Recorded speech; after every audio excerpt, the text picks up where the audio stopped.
We thank you for protecting our leaders, and we ask that you guide us over this national election over the next few months.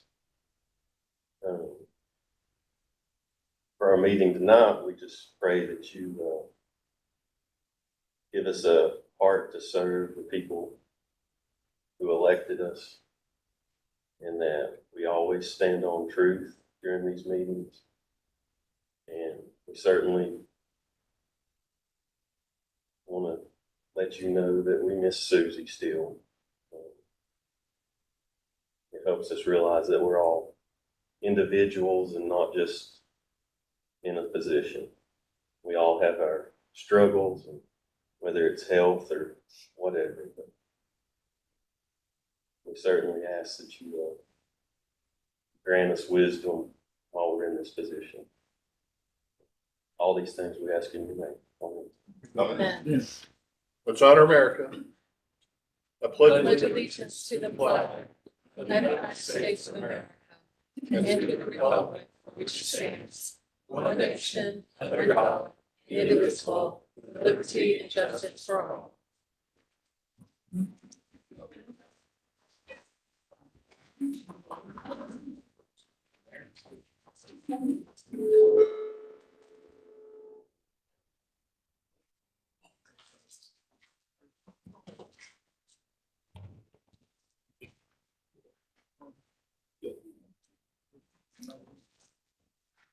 Any better now? A lot better than it was. Good, okay. All right, the next item is the roll call. If you would indicate your presence here this evening on the screen.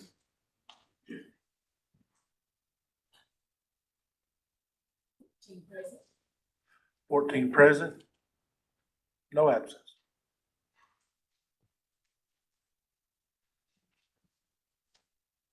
Our next item is our approval of the agenda. Got a chance to review the agenda. Have a motion to approve. Commissioner Tamita?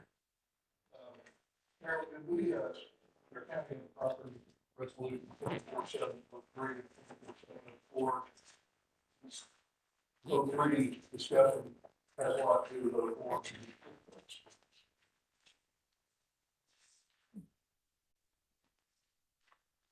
Is that a motion to amend to that? Do I have a second? Second by Commissioner Johnson. And that would be switching under the county-owned property report. Those two items, 03 to 04 and 04 to 03.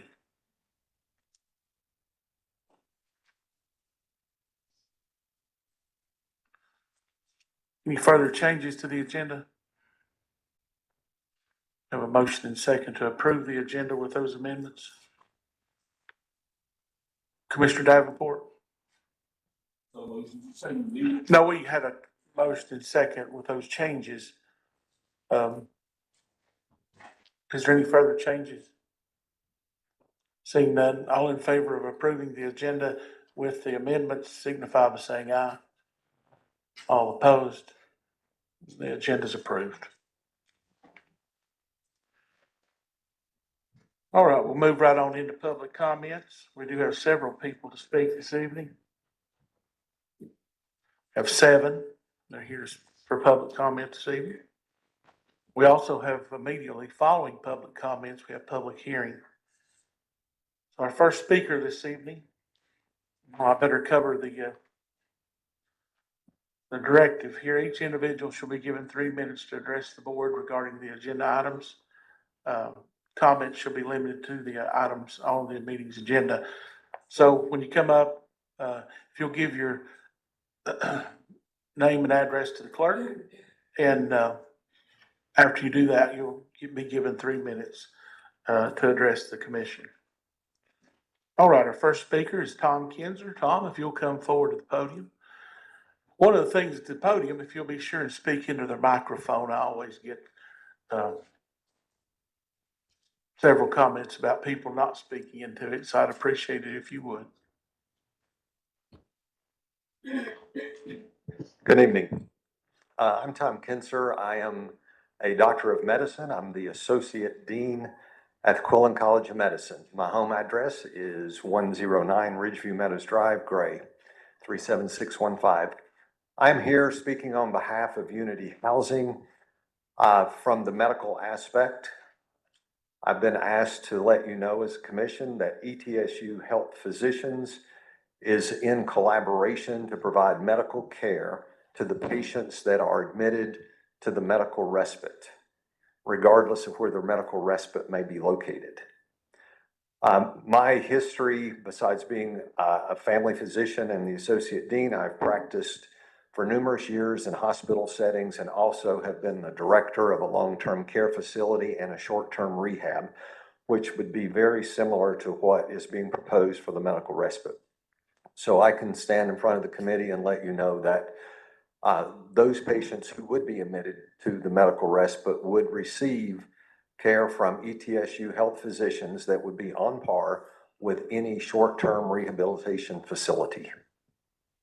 And I'll be glad to answer any questions that you may have about the medical care of those respite patients. All right. All right, thank you. Thank you very much. Our next speaker is Opal Fry Clark. Opal, if you'll come forward to the podium, please, and give your address to the clerk.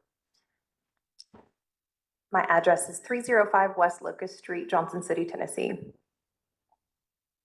Thank you for your time, Commission. I'm one of the co-founders and the president of Unity Housing. I am here to advocate on behalf of our medical respite plan, which is grounded in research and evidence-based interventions.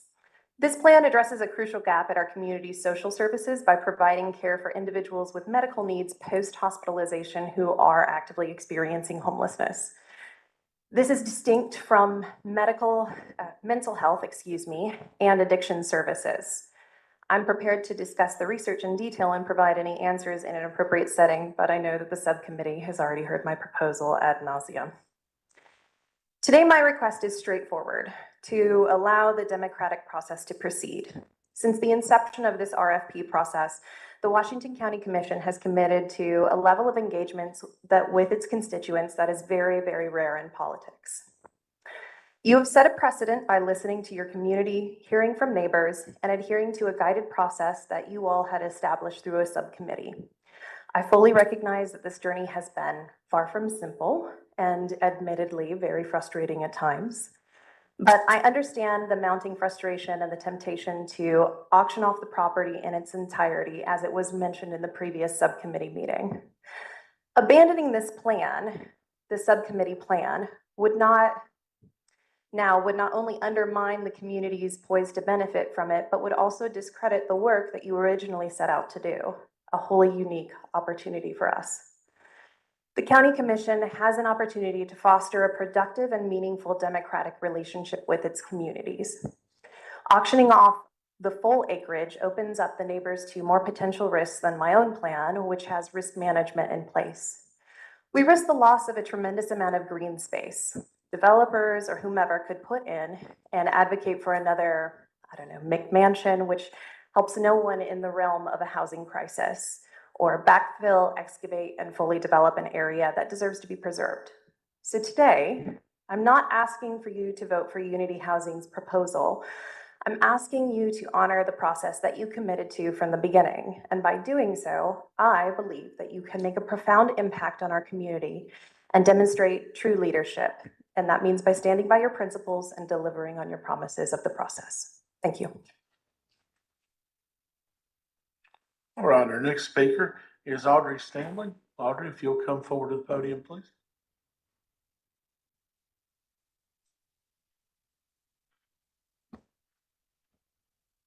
Good evening. My name is Audrey Stanley, and I live at 1318 Oxford Place in Johnson City. I'm here to support Unity Housing's proposal to establish a medical respite facility at the Washington County Farm. I moved here in 2020 from Charlotte, North Carolina to escape the urban sprawl. East Tennessee's beautiful land drew me here, and it's at risk of being lost to the highest bidder. Preserving our natural resources is critical because they can't be replaced. While auctioning the land may be an expedient solution, it limits further opportunities. Unity's Housing's proposed medical respite facility, with its community green spaces and walking trails, offers a unique chance to combat sprawl and invest in our future. A project of this scale can be daunting, but forming a special subcommittee will help establish guidelines and open communication channels to alleviate uncertainty and fear. Fear and anxiety are natural, but they should take a back seat. Often, the hardest things we do are the most important. We'll need to be adaptable and rely on each other. With a strong network of talented individuals already supporting Unity Housing, I believe we can navigate this process successfully. This is a unique opportunity for Washington County to do something valuable with this land rather than auctioning it off to an unknown future. Let's build the subcommittee, then the walking trails, community spaces, and support networks for those experiencing perhaps the toughest time in their lives. Together, we can build a stronger, more resilient community. I'm excited about this opportunity to find a solution together and support Unity Housing's medical respite facility.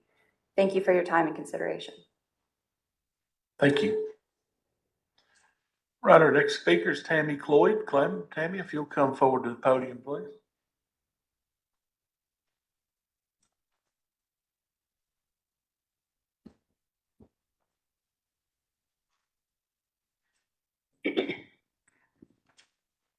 My name is Tammy Cloyd. I live at 1905 Highway 81 South, Jonesboro. Thank you once again for the opportunity to address the County Commission, once again concerning our county farm. I am here to ask that you consider the proposal to establish an ad hoc committee that would be made up of leaders of Washington County, Unity, and community members. This committee would discuss in detail Unity's plans in depth, budget, grants, terms, and conditions. Our county and community members surrounding the county farm need terms and conditions to protect us and the county as well. If Unity is granted the privilege of purchasing or leasing this property, there needs to be protection for our county in there. The property needs to come back to Washington County if financing fails. If tract 2, the 6.9 acres, is being considered to be sold, that also needs to be, terms and conditions also need to be considered there to protect the community as well.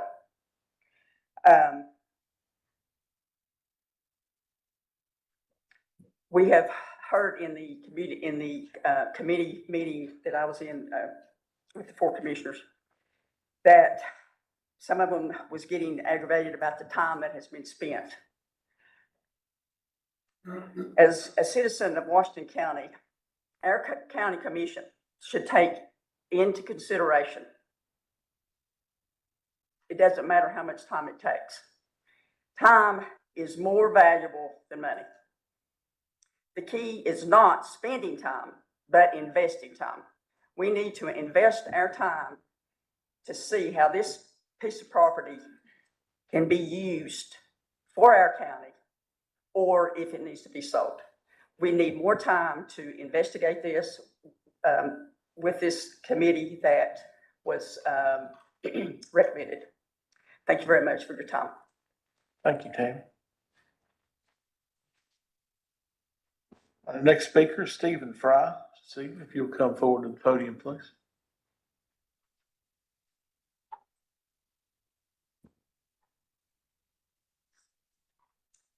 Steph Fry, 305 West Locust Street in Johnson City, Tennessee.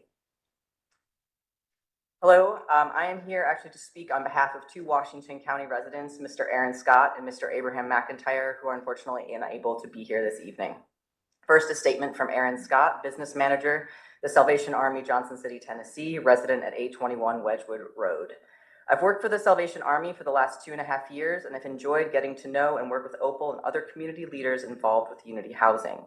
The Salvation Army operates one of 2 emergency shelters in Johnson City. Unity Housing is seeking to fill a large gap in our community response to homelessness.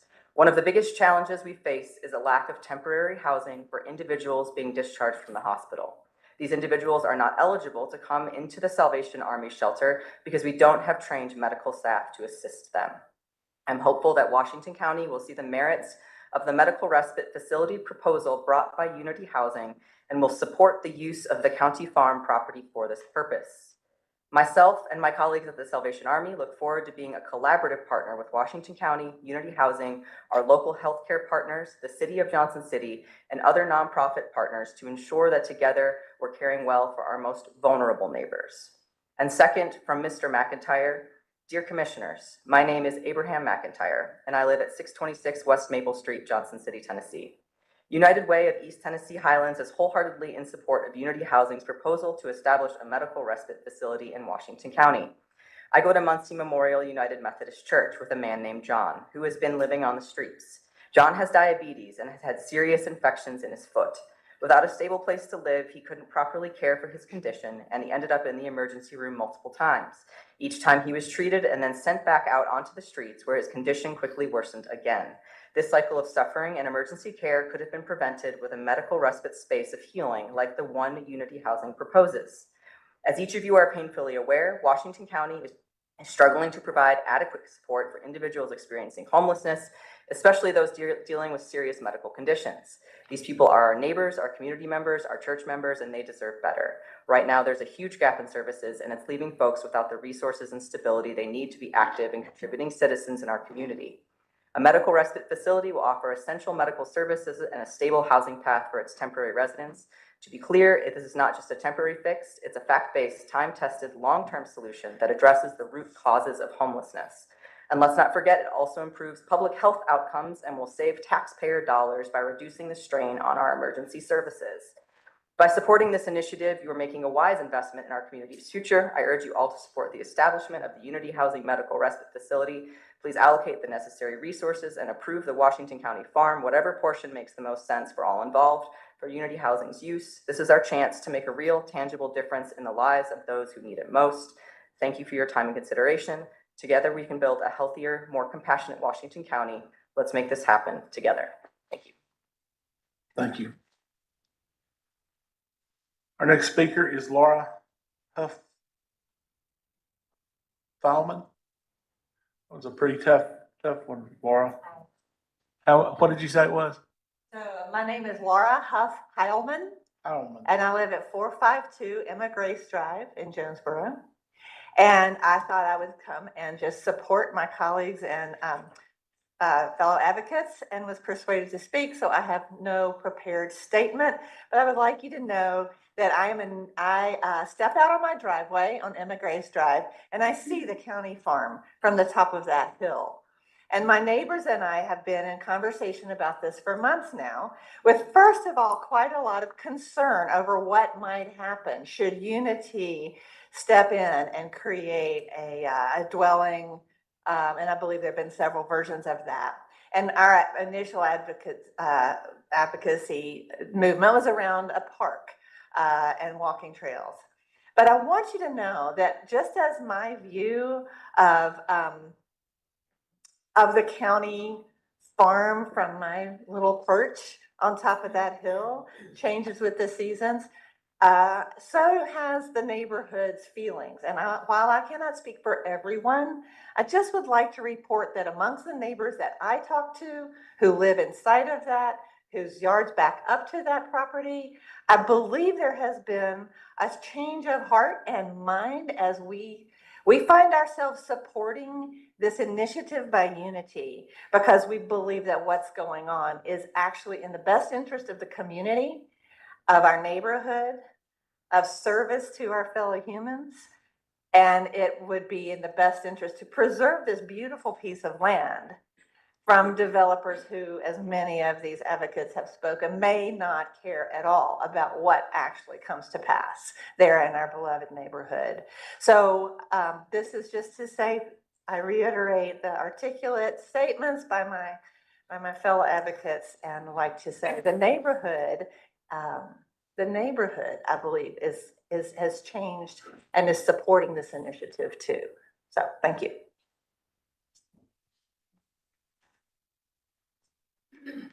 Mark Upton.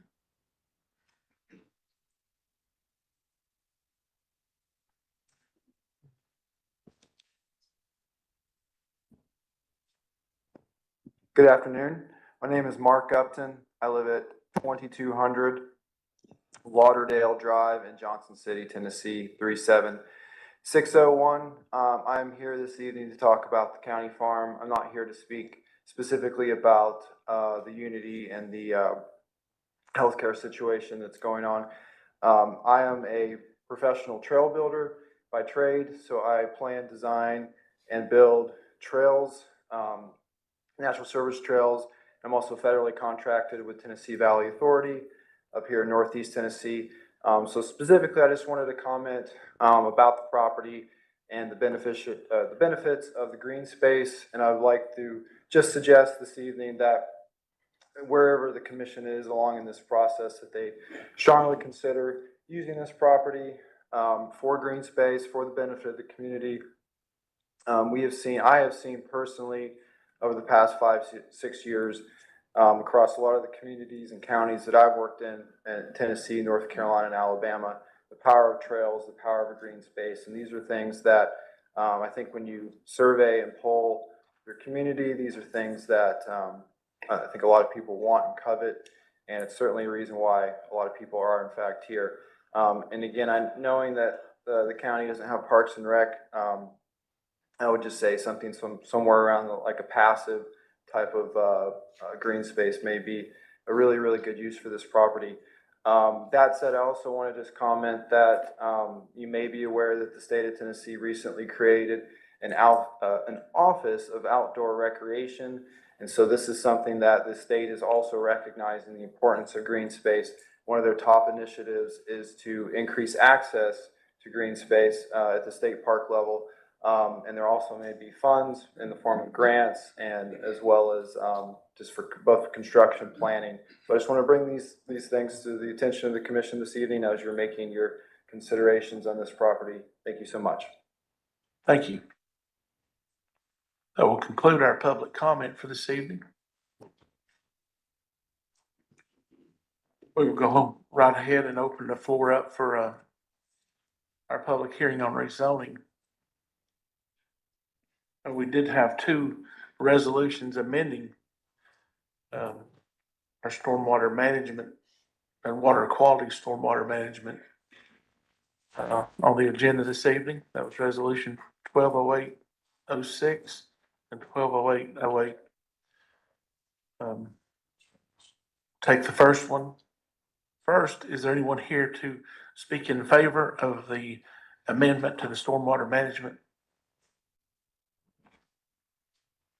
Is there anyone here to speak in opposition to? On to the next, the water quality stormwater management. Is there anyone here to speak in favor of? Is there anyone here to speak not in favor of? Seeing no one, I will close the public hearing and we'll go back into regular session.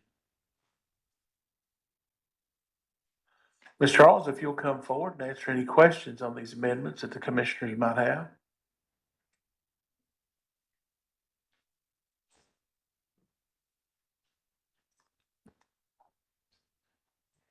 Ms. Charles is our Director of Planning and Zoning. Yes. Thank you, Angie. Thank you. These regulations have been handed down from the state. So we are required to adopt these text amendments before September 1st. So this is a housekeeping item that's handed down from TDEC. I'd be happy to answer any questions. All right.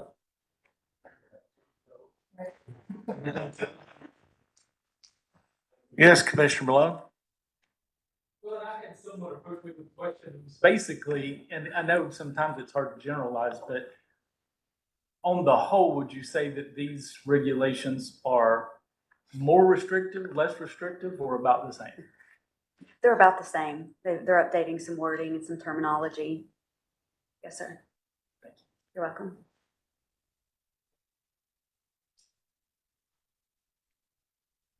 Any more questions for Ms. Charles? Thank you, Angie. We appreciate you being here tonight. Do we have a motion on our first resolution 280806A2? Motion made by Commissioner Wexler. Have a second. by Commissioner Huffine to approve the resolution. Is there any question or discussion? Question's been called. Madam Clerk, if you'll switch us to the voting screen, please. Go ahead and cast your vote and lock it in. Madam Clerk, if you'll announce the vote, 14 yes, and the resolution passes. Next item is Resolution 120808A2. It's a resolution amending the permanent water quality stormwater management. Motion made to approve by Commissioner Huffine, seconded by Commissioner Wexler. Question or discussion? Question's been called. Madam Clerk, if you'll switch to the voting screen. Go ahead and cast your vote and lock it in. Madam Clerk, if you'll announce the vote, 14 yes, and the resolution passes.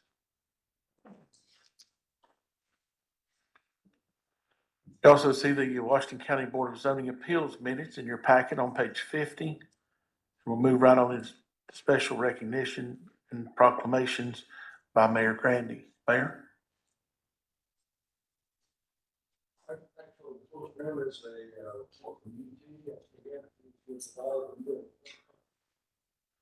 We usually just include that in the packet for the commission's review. That's in the packet. We have two proclamations signed. First one, John, if you step up, the Buffalo Ridge Baptist Church is going in here. It's a unique church in the community, and it's a great church, and they are getting ready to celebrate their 245th anniversary. We're going to give you a proclamation representing that. Thank you. So whereas it's not known how Buffalo Ridge received its name, one popular story says it was named after a rock resembling a reclining buffalo located near the top and east end of present Buffalo Ridge.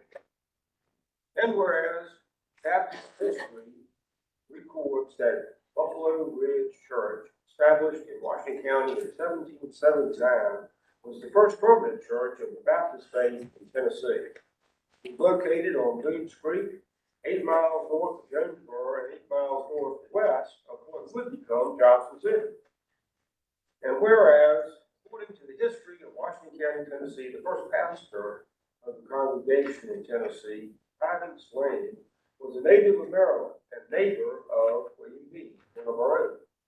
And whereas, the second pastor, Reverend Jonathan Mulkey, of Welsh descent, is buried in the cemetery and believed to have been a pioneer preacher in what is now Hawkins County. And whereas, the third pastor, Reese Bayless, rebuilt the church membership to 23 over 200, baptizing 144 in 1 year. And whereas early settlers crossed the ridge to attend Buffalo Ridge Baptist Church. The church closed in 1950 and relocated to Gray Station, which did not have a church of any denomination. The October 1, 1922 members of the Buffalo Ridge Baptist Church voted to move to Gray Station community and first met for worship in the upstairs of the Babby Saunders store, then in the upper room of the cannery factory, and later the auditorium of the high school.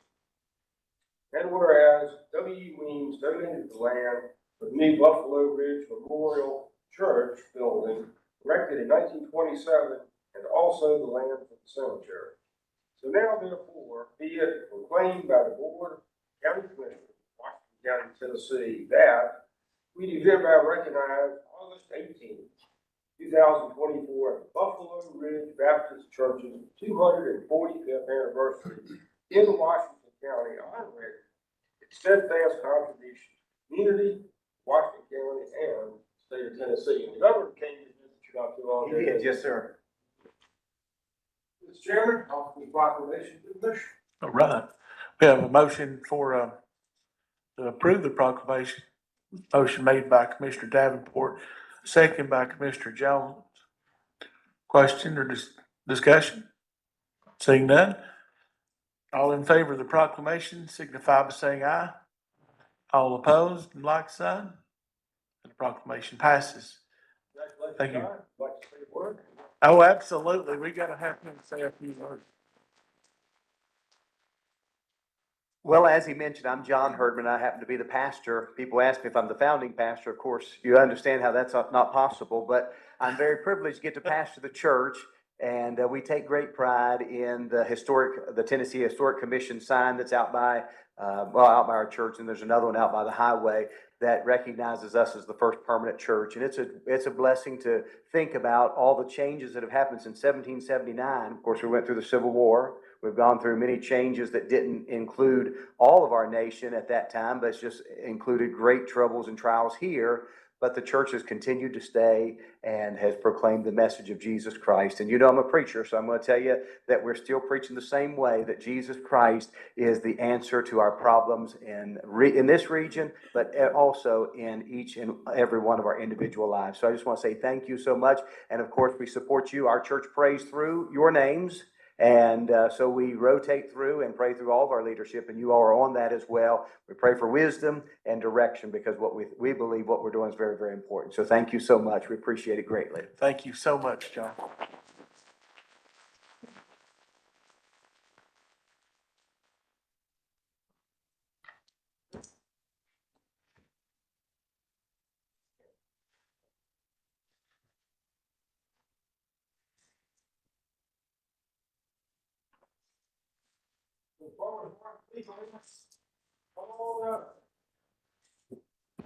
This next proclamation is recognizing how important the farmers markets are, not only our community, but also to the entire country. We're gonna hear about that in a minute. So you're up there. Thank you all. So what farmers market do you all represent? So the proclamation is for National Farmers Market Week, so we're with ARC&D. Okay. And then. I'm from Jonesboro Farmers Market. Okay. And now we're in Johnson City. Okay, well, I'll see you on the show. Okay, so this is recognizing August 4th through the town as Farmers Market Week. Whereas Washington County Farmers Market and ranchers provide citizens with access to healthful, locally and regionally produced foods through farmers markets, which are expanding and evolving to accommodate the demands of a diverse array of agricultural products. And whereas farmers markets and other agricultural direct marketing outlets provide infrastructure to assist in the distribution of farm and value-added products, thereby contributing approximately $9 billion each year to the U.S. economy. And whereas farmers markets serve a significant outlets by which small to medium, new and beginning and veteran agricultural producers market agricultural products, generating revenue that supports the sustainability of family farms and the revitalization of rural communities nationwide. And whereas Washington County recognizes the importance of expanding agricultural marketing opportunities that assist and encourage the next generation of farmers and ranchers to generate farm income to help stimulate business development and job creation and build community connections through rural and urban linkages. And whereas agriculture is the bedrock of which Washington County's historical foundation is laid, and it is still an important part of the county's cultural life and economy today. Recent years have seen a resurgence of interest in knowing where our food comes from and in the local agricultural products. Area farmers markets play a big role in this revival and have grown as a result. Now, therefore, to further awareness of farmers markets' contributions to Washington County life, the Washington County Board of County Commissioners does hereby proclaim the week of August 4th through the 10th as Farmers Market Week in Washington County, Tennessee, in conjunction with the observance of National Farmers Market Week, and call upon Washington County citizens to celebrate farmers markets with the appropriate observance and activities. Chairman, there's a petition to the proclamation. Right. Thank you, Mayor. All in favor of approving the proclamation signify, oh, I ain't that far, am I yet? I think I need a I think I need a motion. Commissioner Jones was first, so Commissioner Jones makes the motion to approve the proclamation. It needs a second. Commissioner Wheeler, thank you for the second. A question or discussion? Question's been called. All in favor of approving the proclamation signify by saying aye. All opposed is like sign. Proclamation's approved. Thank you all so much. I understand, Mayor, they have a new executive director with us tonight. Is that right? Mr. Brown, or you, we can probably put you on the spot since you're the new executive director, you know. We'll just present it to him. Yeah, just present it to him and,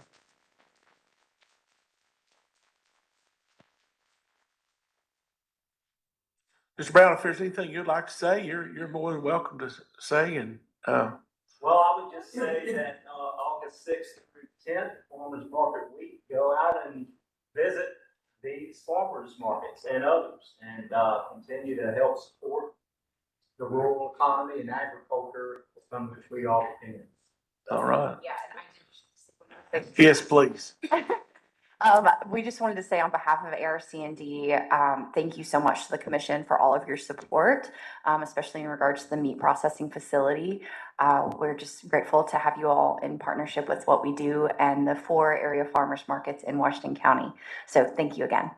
All right. Thank you all so much for coming. We appreciate all you all do so much. Thank you.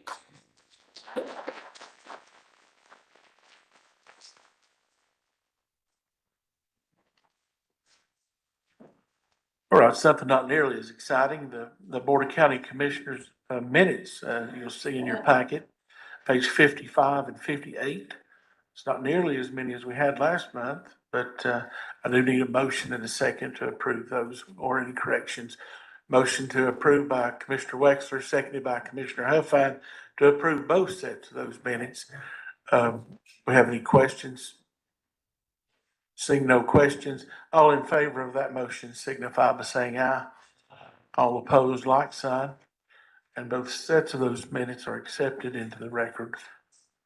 The next item is elections, appointments, and confirmations. We do have several this evening. Resolution 240605A is a resolution confirming the county mayor's recommendation for appointments to the board of the Johnson City Development Authority. We have a motion. Mr. Chairman, if I may, you actually deferred this last month.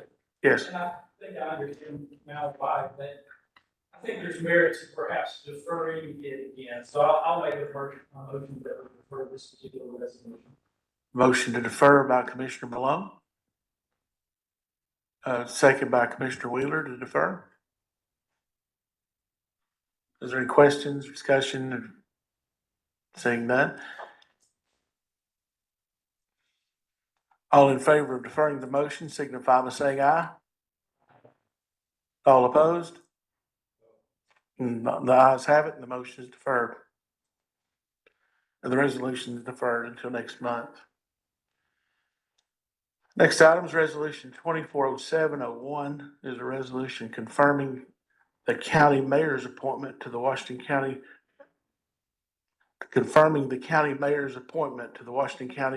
Regional Planning Commission.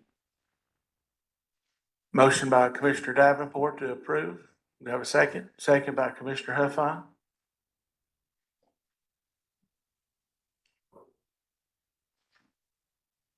Motion or question? Or question? Question's been called. Madam Clerk, if you'll switch us to the voting screen, go ahead and cast your vote and lock it in.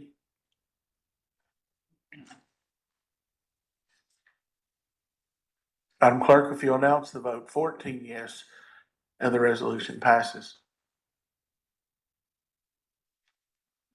The next item is resolution 240702 is a resolution confirming the appointment of the Washington County Emergency Management Director and authorizing the entry of an agreement providing for the operation of the Washington County Johnson City Emergency Management Agency. Do I have a motion? Motion to approve by Commissioner Jones, second by Commissioner Fitzgerald. Question or discussion? Questions called. Madam Clerk, if you'll switch us to the voting screen, please.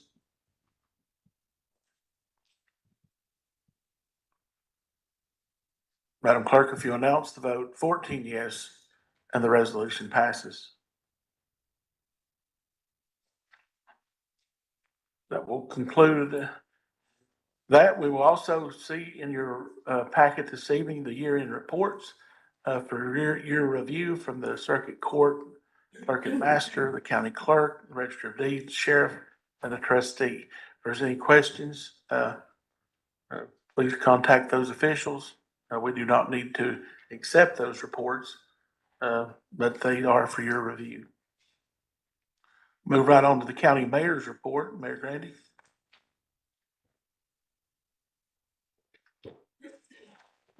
Good evening, and just as one item, before you is this, summary by Bassberry and Sims of the borrowing for the, city building. It has an amortization schedule in there and other little bit of information. This is required, by the comptroller. It's also, required that we present it to you and that it becomes official record of the meeting tonight. So if any questions on this or other stuff. Okay, thank you. All right. Thank you, Mayor.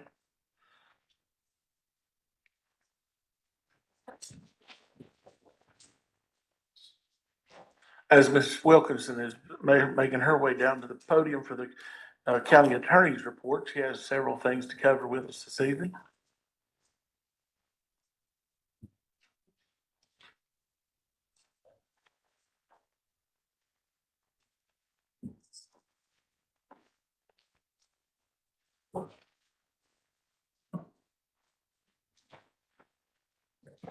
Thank you. Good evening. I brought you, and I thought it would be helpful to step down in case you do actually have questions on it. I've brought you a presentation and I've distributed it to each of you, and it is about the Open Records Policy and the Open Records Act. And I've got some details in there. It is not part of your packet. It is really something to be reported to you as the decision makers for Washington County. In the executive summary, you'll find that it is citizens of Tennessee that have access to public records, and all of the governmental entities that need to provide them do so under a statute, and I've included that for you. And your policy, which was adopted a number of years ago, I think 2016, 2017, includes the county attorney's office as the coordinator of those record requests. Just a reminder, the custodians would be those officials and or department heads who would maintain the records. So the planning director, for example, has the records that arise out of that office. The sheriff has the records that arise out of that office, et cetera. And so when the records request comes in, it comes to the Washington County Attorney's Office. And then we determine, based on our knowledge of what the record is, or sounds like it would be by its plain meaning on the form, we then distribute it to the custodians. And the law requires that there must be a response at least in 7 business days. Sometimes there's more time that is required to actually locate those records and provide them. We've had tremendous cooperation with the county offices over the past 5 years or so that we've been looking at the policy. So just some high-level questions for you, because there is sometimes a misunderstanding, is that what is a public record? Is it a document? It's electronic data as well. One of the things that we see a great increase in, for whatever reason, and it's not necessarily because of the work of the sheriff's office, but maybe because of litigation styles, if there's a car wreck or something like that, is body cam footage. Body cam footage, that video footage, is actually a record. It's not a document, but it's a record. And so some spreadsheets and that sort of thing. And so what is a record is the first request, or first question. Who would have the records is the second request. And so we look at that when we distribute it and we provide that deadline. Tiffany Matthews, as the paralegal, is really the laboring oar. She manages all of those deadlines. What if we've gotten the records back? What did we get? How much is the volume? Sometimes there are hundreds of pages. Sometimes there's no records. Who can request the records must be a Tennessee citizen. And that sometimes can become an issue for someone who's not a Tennessee citizen and wants to have the records. If you hear that from someone, that is Tennessee law. The policy that Washington County adopted is the policy recommended by the comptroller, and it follows Tennessee law. You might ask yourself, as many custodians do, when they get the record request, why does somebody want that? Well, we can't ask. If it's a record and they've requested it, they're entitled to it under Tennessee law, and that's the way it's handled. And so we don't ask why they want it. That said, you can kind of draw some conclusions when you start to look at the records that are requested. And I think it's good that the policy requires me to report back to the county commission and to the county as a whole, because over the years that we've been doing this with the rules committee's support, I think we've seen some trends that we've been able to address and, you know, in how we handle it. And one of them I'll address with you here shortly. So how are the documents provided? Typically, we try to send them electronically. We're using more and more share file links and that sort of thing. Somebody has a used stick drive, we ask them to bring us a new one. We really try to protect the integrity of the county electronics. And so, as I said, 7 business days is the timeline. So that doesn't include holidays, doesn't include weekends. Is there a fee? And the answer is no. There's a copy cost if it's a certain number of copies. The first hour of labor is free. After that, then we request payment. That's important because sometimes the request is so large that it requires, I'm going to use the clerk's office, for example. They've had some where they had to go into the records, pull the records, and the first hour is, you know, at no charge to the requesting party. But after that, we then tell them the amount before the records and they provide payment. And they usually put a threshold. Typically, I think people say $50. That seems to be the amount that most people are willing to indicate on there. Is there a penalty if we do not follow the policy? The answer is yes. If a governmental entity does not follow Tennessee law, it can be sued in Chancery Court.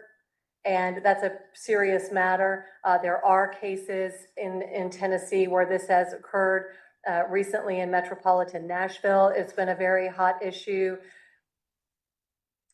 The next thing I would say about that is that one of the services that we have available is the comptroller's office has Open Records Council. When I was new doing this, I accessed that a lot more often. Y'all have invested a lot in me. I've learned the rules about this. Sometimes we get a request that's very unusual. We then reach out to Open Records Council, say what my opinion is under the law, looking at exemptions, and then we get that affirmed so that we can reduce the risk to the county of not providing documents if it's something that's not clear. There are over 500 exemptions that are authorized by Tennessee law for a governmental entity not to provide the record. The ones that we see the most often are personal identifying information, social security numbers, driver's license. We also see addresses of minors, addresses of victims. So every time a record goes out, going back to that process, the custodian sends them to the county attorney's office.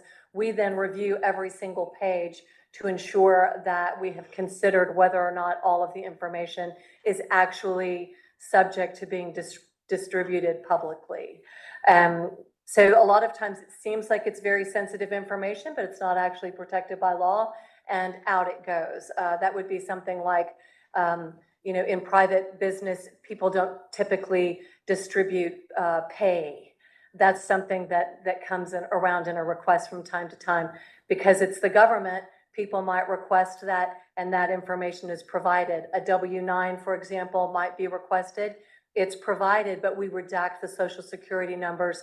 If it's an employee, we redact their personal identifying information as provided by Tennessee law. So an overview, whoever's got the clicker, if they would move along. I've made you some pie graphs with Tiffany's help. We started monitoring this in 2021 to 2022.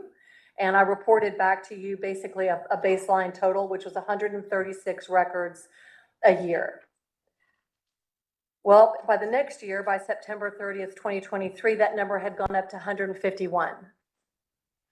So here we are 9 months into the next year that we would report to you. We've already exceeded that number. We're at 170. That's something important to consider because a lot of county resources go into making these responses. We try to keep up with the hours, but we don't really log it on a minute-by-minute basis. But I can share with you, for example, that there was one request that when we got the body cam footage, it took 12 hours of Tiffany's time. And so after we then said, this is the time that would be required, that would be a cost of $288, I think it was, and 60 cents. We use the employee's hourly rate. Then we tell them what that amount would be, or would you like to pay that before we incur that cost? We try to estimate the number of hours. That's a great example of that. Well, sometimes after she reviews all of that body cam, she finds out that the officer went into a neighbor's home and therefore that has to be redacted. Everything has to be blurred out. You can't have recordings of someone else's interior if they're not the scene of the crime, et cetera. There's all these exemptions. So for that, then we have a third-party vendor who would make those redactions after Tiffany has timestamped where all of them are. So there's a lot of skill that goes into what Tiffany does, what we do together working through that, just like you would in any law firm when you are producing records. It was with the support of the county commission the last time I brought a report that you made recommendations, which I have included in here, which was if someone is requesting records that take that much time and their quarterly requests, that's what really alerted me to it. I noticed that every quarter Tiffany was spending about 10 hours redacting something that I happen to believe it was probably used for marketing, but use aside, it was still 10 hours of her time, and we always have more work than we can say grace over. And so once we then said this would be the cost, they actually didn't want to have the record for about a year. And then they've made their business decision that it's in there. So I think it's important to look at these kinds of requests so that we're using the resources to the fullest. The next, and so that's reflected on that pie chart. Then the next thing that I thought would be interesting to you is what kind of records are requested. So number one, the top request in Washington County is for planning and zoning. And so 50 of the 171 that have come in over the last 9 months are for zoning, followed very closely by 43 for the sheriff's office. One of the differences is the sheriff's office has more redactions than the ones from zoning. Court documents, commission meetings, minutes, court clerk documents, non-county records where we say we don't maintain the records of 911, Johnson City Police. Sometimes we'll get the request from the same law firm over and over requesting Johnson City Police records, for example. Ultimately, we'll make a courtesy call to say, we just want to make sure you understand why we're telling you we don't have these records. Otherwise, we just let the response stand for itself. Non-county records, so that would be what I was just describing there. Legal documents, purchasing, just miscellaneous, just something that is not like the others. County bills, sometimes people will make requests to see how much something cost or what was spent, and sometimes resolutions, and then salaries of county employees. That tends to come in once or twice a year. One of the other changes that y'all requested early days in 2019 was that you as commissioners recognize that you're citizens first and then county commissioners, and you have agreed that the policy applies to you. So when you want documents that are available, that are not something you're working on, with an office, you've requested them, and we do that just by an email from you, and we fill out the form or a phone call. We do it at your request. So the types of records, I've put that in there. It's in the pie chart. Who requests them? Mostly it's citizens. So out of the 171, 108 were citizens. We do see an uptick in attorneys representing individuals. Typically, I don't want to give the impression that they are bringing claims against the county. They are involved in something that happened in the county, and they would like to see a public record that might reflect the incident while they're doing an analysis. And then vendors and courts and vendors that are looking for court services, and then vendors that are looking for counting and planning. All these homes that are built, all these homes that are sold, many times someone will request the records for all the inspections, all the building records, all the deeds, all the documents, and they're basically, then they do the title work out of that, presumably. We don't ask why. 7 of the 171 were denied. They're not citizens. We've seen a trend that these businesses find a local person to request records, and there's nothing probably unlawful about that. I haven't investigated it. Business vendor sales and purchasing, and then commissioners, we've had 4 commissioner requests. I hope you don't mind me including that on there. I think it really stands for your respect for the system. Media is down to 2. We used to have more media requests, maybe with the recording of the meetings. Wouldn't be guessing there. And then other employees, Washington County employees, we have 2. So that's also reflected on here. If I was to make a recommendation that I would like to share with you tonight, and it is with conferring with the planning director, is over the next term, we're 9 months into a 12-month year with respect to the timing that we use on reporting here. And I thought at the end of the fiscal year was a good time to bring it to you. It would be something, when you look at the volume, you could cut your record requests almost in half and reduce administrative expenses accordingly, because the response goes out even when there are no records, the response goes out. I would like to recommend that you consider, perhaps through the Rules Committee, that you would consider charging the county attorney's office with looking at other jurisdictions for how they handle planning offices and zoning offices with respect to providing those documents. That could be considered an administrative function. The GIS mapper, Chris Pape, used a great example that when people are looking for zoning letters and that sort of thing, that's an administrative function. That's a service provided by a fee office. And that's something that they are now doing at the request of Open Records through my office. And I don't know that it would change the numbers, but I think it may be worth investigating. What would that rate be? I think most recently Johnson City was charging $75. I don't know if that's still what they charge, but other counties or other municipalities might be instructive for us to look at. So I'm always looking for ways to increase the performance as the volume of work increases, to make sure that we're working smarter. So that's the only recommendation I've included in your memo. I would leave that with your chair of the Rules Committee, Commissioner Malone. If it's something that you want to consider, I'd be happy to investigate it. So if you have any questions, I'll answer them.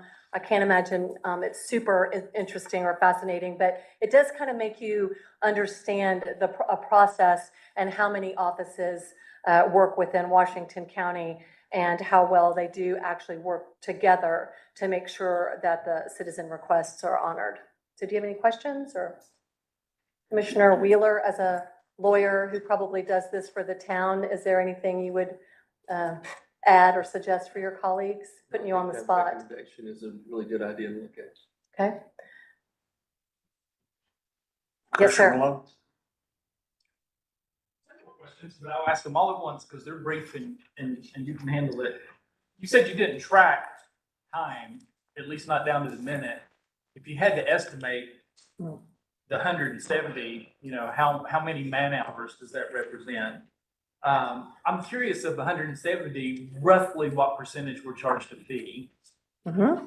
And this might be items you include in the next year's report, but then the last question, curious if we have frequent flyers, like out of 170, were there, did one person request 25 of those or something? Those are great questions. So as to the first one, when they first come in, we don't always know that it's going to be a request that takes a lot of time.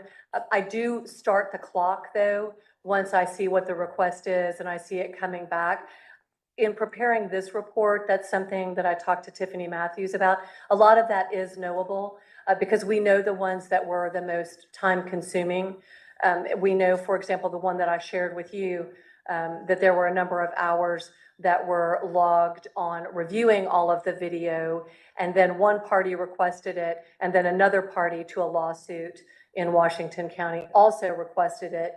they basically got a better value. I didn't have the authority to charge them for work that had already been done, and so you start to see a trend. I would say there are some months where, just by my kind of back of the envelope, because it was interesting to me, and I do think I should review that, is there were some months over the past 6 months where I would say a week of Tiffany's time each month spread over the month would have been on record requests, where there were so many coming in on any given week, and they were so large, and then managing, just to remind you, that is due tomorrow, and just, and all the rest of that. So, when you think of 25% of an employee's time in some months, not in all months, but as you see this trend increase, I feel obligated to share with you that we should look at ways, because as the county becomes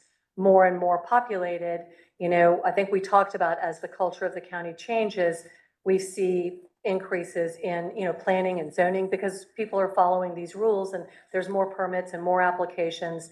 And so your second one was charged a fee. That's knowable as well. We were not tracking it when we started the year. Today, Tiffany and I were talking some really good ideas about when it comes in, how we could peg it to notice something about it. But it is knowable, because typically it will be the ones that are the most time consuming, we can tell relate to pending litigation because of what they're requesting. And sometimes they come in a number of repeated requests from multiple parties, and or they don't understand the process, and it just becomes time consuming. The second one, do we have frequent flyers? We definitely do. The policy addresses the number that you can have before they can be declined. We had someone who was requesting, and right at that number on the monthly limit, then they didn't exceed that. And, we do try to be respectful that even though there's some discretion in my office, I feel that we should put the work forward and provide the records. That's probably less time consuming than creating a scenario where someone feels like they didn't have access to something. So I try to be conservative in that. So we do see the same people, but not often enough that it requires that we decline the request. Anything else? Yes, sir. Yes. About how to handle the zoning. I would like to make that part of it, and then also the comptroller's office, but to make that recommendation, if that's something that the rules committee would do, would want to consider revising the policy for that and make that, we need to look at, but absolutely, I always ask CTAS before I make a recommendation back to you. My recommendation today is that it be considered, and charge me with the responsibility of making those calls and investigating that. But I didn't do that to bring you a plan with a proposal of what it would look like. But they would absolutely be an authority I would ask to vet it. Anything else? Mr. Chairman, thank you kindly. Thank you, Ms. Wilkinson. We appreciate your work on that report. It's always good to see lots of public records going on. We appreciate you. Thank you. Appreciate y'all. Thank you. Our next item is the Director of the Health Department. Ms. Butterfield, are you here this evening? I do not see her, but we'll be looking forward to her next month.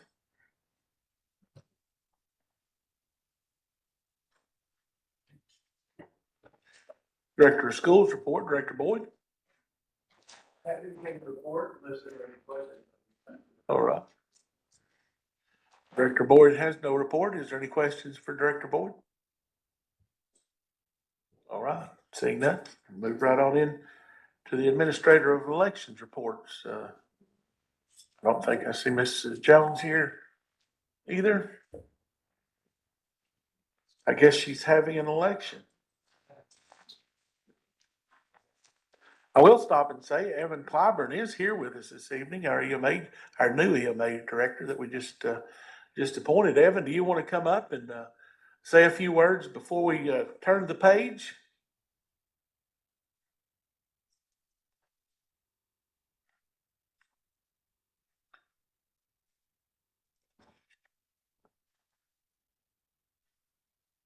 just like to say thank you to you all. Agency looks forward to your continued support in our efforts to help keep citizens safe and mitigate any hazards or anything that we may encounter as the election year comes forward. And I'll entertain any questions if you all have any. Evan's been serving as our interim director for several months, and he's been doing a great job. We appreciate all Evan's doing. So thank you, Evan. Keep up all the hard work, and especially work Kat really hard, and we appreciate what you all are doing. Yes, sir. Thank you. Got a great program, got a CERT program that goes out in the community and teaches neighbors to be first responders. It's like a neighbor helping neighbor, and then a neighbor helping county. So it's a really great program. If you get an opportunity to go, Kat and Evan are teaching that in our local fire departments in the county, and they're doing a great job at that. I've been very impressed with that. So we'll move on into our county-owned property report. Commissioner Jones? Chairman, we will take time to look over the minutes and attachments from our July 9th meeting. Those can be found on page 120. And I'll just say thank you so much to the members of this committee who have worked really hard for the last several months to deliver the resolutions that you have in front of you today. Those resolutions and some other actions we took in our last meeting work together to move forward on plans for the county farm. And it's one of those where I think we all feel very committed to moving forward and making some decisions about the best use of the land, but also taking our time to get it right. And I think you also all know that we've had huge numbers of citizens coming and going from these committee meetings over the last 9 months or so. If you look at your in your packet at the meeting minutes on page 120, you'll see the list of names of just who was there in July. Is quite a long list. There's a great deal of community interest in this property. So these two resolutions relate to that project, and I'm happy to answer questions further as we get into them. The first is resolution number 240704, resolution declaring surplus a portion of county-owned property located at 115 County Farm Road, map 068, parcel 199, on the southerly side of the County Farm Road right-of-way, 6.88 acres. You can find that resolution on page 126 that comes to you tonight with a recommendation from the County-Owned Property Committee, and I'll bring it to you in form of a motion.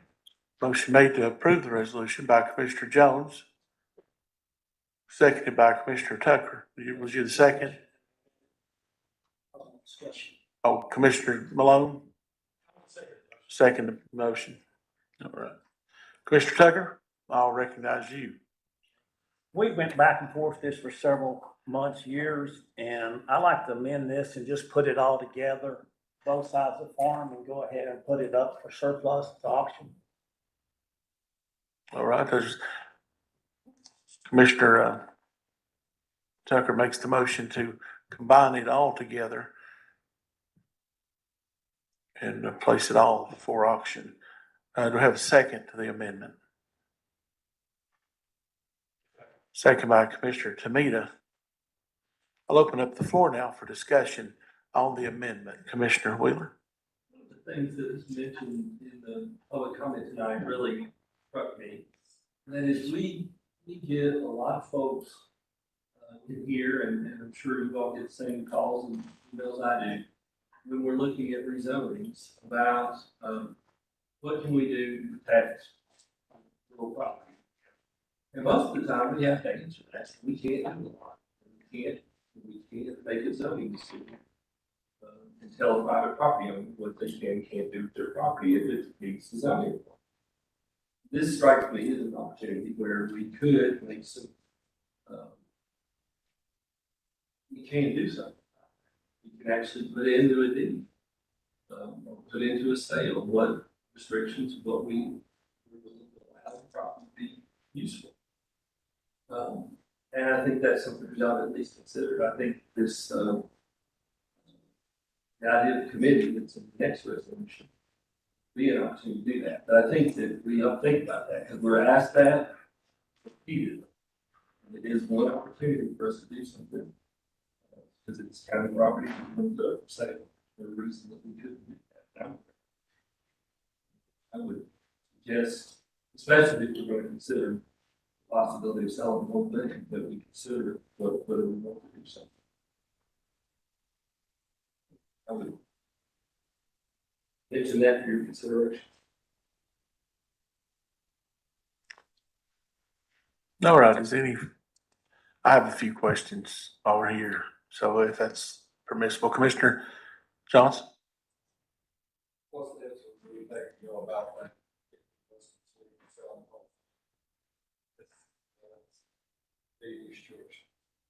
Excuse me, we can't hear. I'm sorry.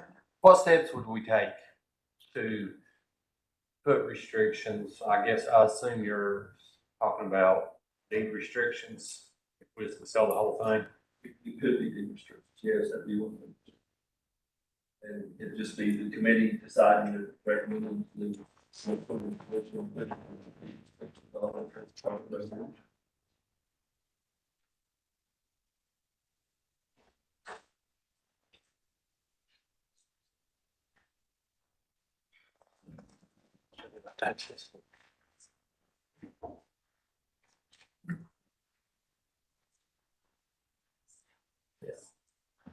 All right. I have a few questions, and I hate to hold this up too long, but, Tammy Cloyd piqued my interest just a minute today. And we've been through several different challenging things with the county farm. And many years, we've faced different difficulties finding things to do, that was acceptable to the neighborhood as well. And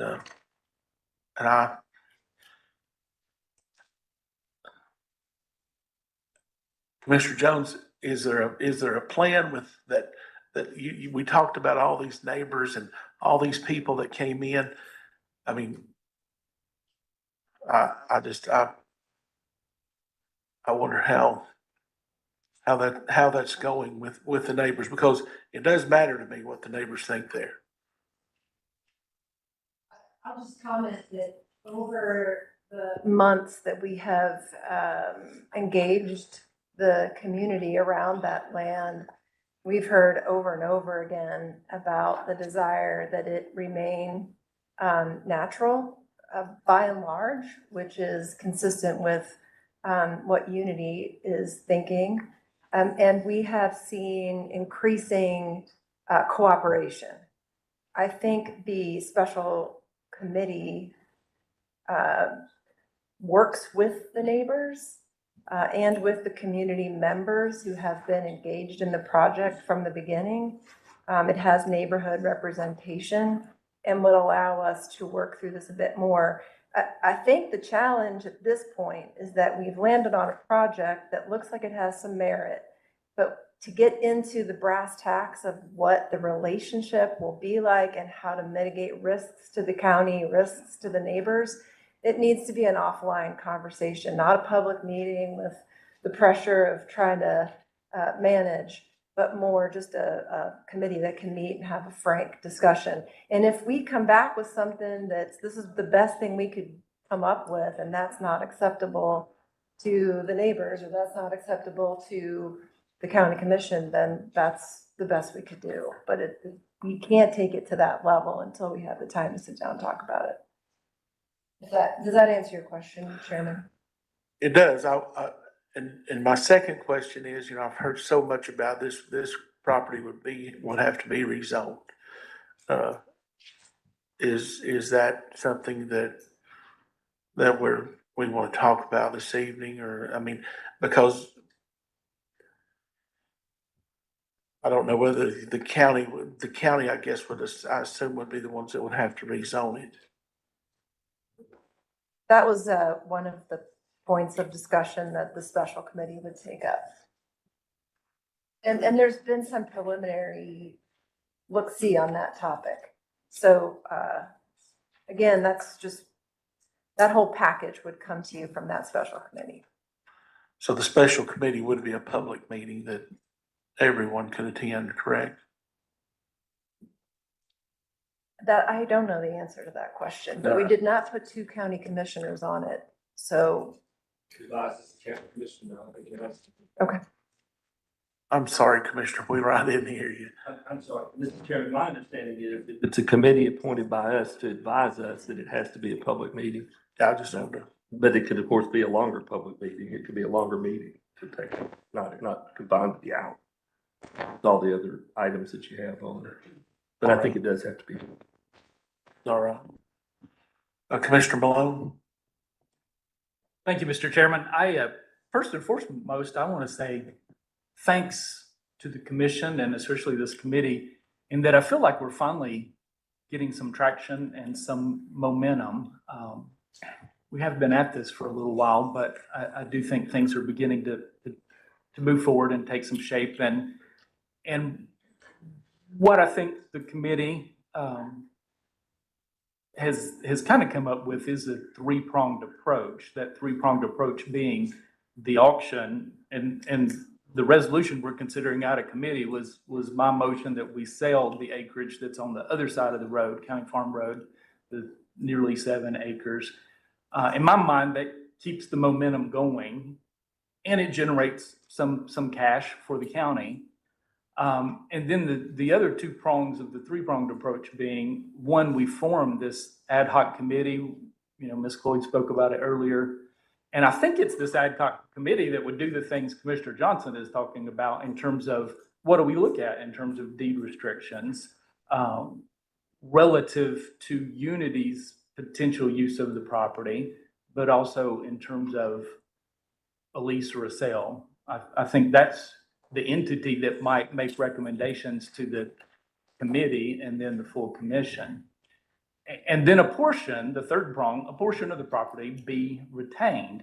None of the improvements, and so the county is released from the expenses associated. You know, right now we have the utilities on the building, which add up over time. So I see the benefit of this 3-pronged approach. I'm tempted by Commissioner Tucker's amendment because in some ways I do see that as the path of least resistance, but I have come to believe that there is a need for the medical respite in Washington County. And I think this is a building that could be saved and used for a positive purpose. And so I guess in my mind, I come to the realization or the decision of why not take this next step, this committee that would say, okay, if we move forward with Unity, what would that relationship look like? Would it be a sale? I don't know that it could be a sale. It would have to be a donation, or do we lease it for some period of time? What are the benchmarks in terms of fundraising, et cetera? And so I think I've found the benefit in this 3-pronged approach. We're not tonight, what's at hand is not the decision to partner with Unity and donate the land to them. That's not what's up for a vote tonight. What's up for a vote is, do we take another step in the process and form this committee consisting of both representatives from the county, representatives from Unity, and representatives from Washington County citizens to decide what would a relationship look like if we move forward. And so I'm tempted by the amendment, but I think I see the value in taking the next step, as this is something that is very much needed in our county. Thank you. Commissioner Carter? Well, that was good.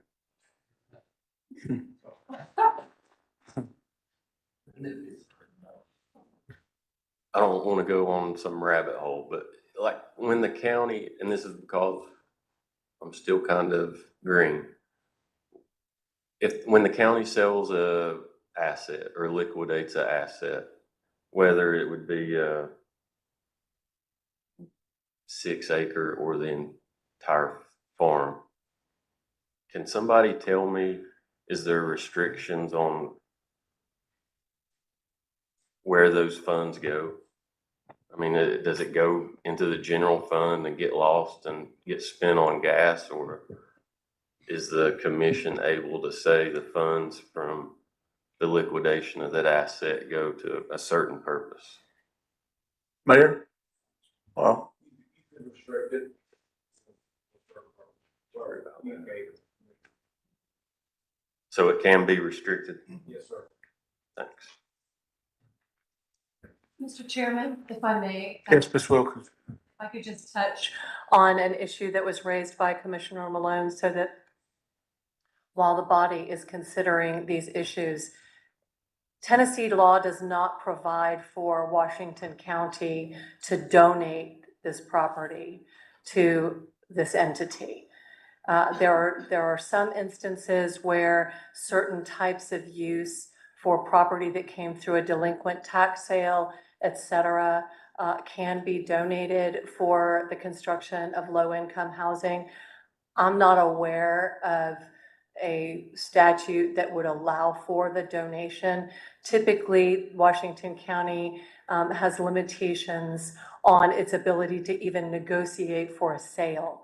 That is why it is in either an auction or a bid format. So with respect, I just want to be sure that that's not something that is being considered. And if a lease is more than a certain number of years, it requires additional notice. So the request for proposals that went out originally mentioned a long-term lease. It was noted, I think, that the county preferred approximately 5 years, perhaps more, and zoning would be an issue. And that was also included in the request for proposals, which I think is important for you to think about as the body that both approves zoning changes and as the body that would potentially approve use of a parcel, to be mindful of not conflating the two decisions or not putting one in front of the other and take them in course.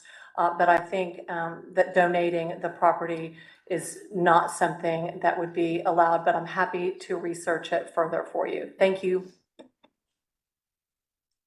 Thank you. Commissioner Tomita?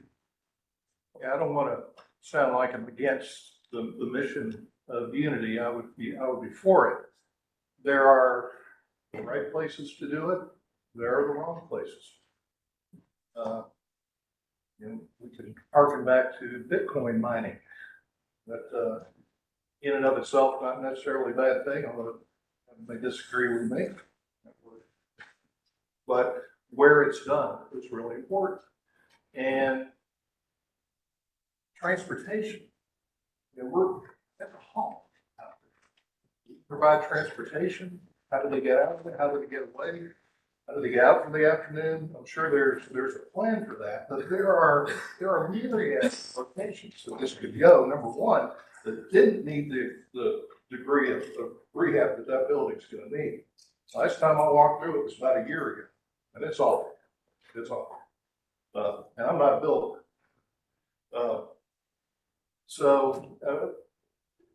The task force, I see it, but we're forming the task force with unity, which means we're headed down a path towards a solution based towards that. Not that I'm against that, but if we're truly going to have a objective committee, it should be pretty equally weighted. There's probably some other people that would like to propose something out there too, or somebody would like to purchase. But zoning is going to be a nightmare. I guarantee it. It's going to be a nightmare. Although we're hearing that it won't be. We've been through enough of these to know that it's going to be a battle, and it may be a battle that may not, would almost seem to make sense to do the rezoning first before we consider it, because we're going to go down this whole trail, spend another boatload of time, effort, and goodwill on something that ultimately might not be able to go there. There are places that are currently zoned for this type of project. Not that I'm all for the path of least resistance, but sometimes, we go down this trail and we don't get the rezoning, it's all for naught. So if somebody wants to come in and buy the whole thing and go down that rezoning path, we welcome that. But I think we're getting the cart before the horse here. We're not truly looking at all the options that we might have two of the members of that board are from one organization. So, that's all. Commissioner Wheeler? In that regard, we sent the committee, the Hugh Committee, on a mission, and they went through an RFP process. They had quite a few different organizations that did request. They have selected and recommended the Unity Project. All they're asking for now is an opportunity for the chair to County-Owned Property Committee. I stand corrected.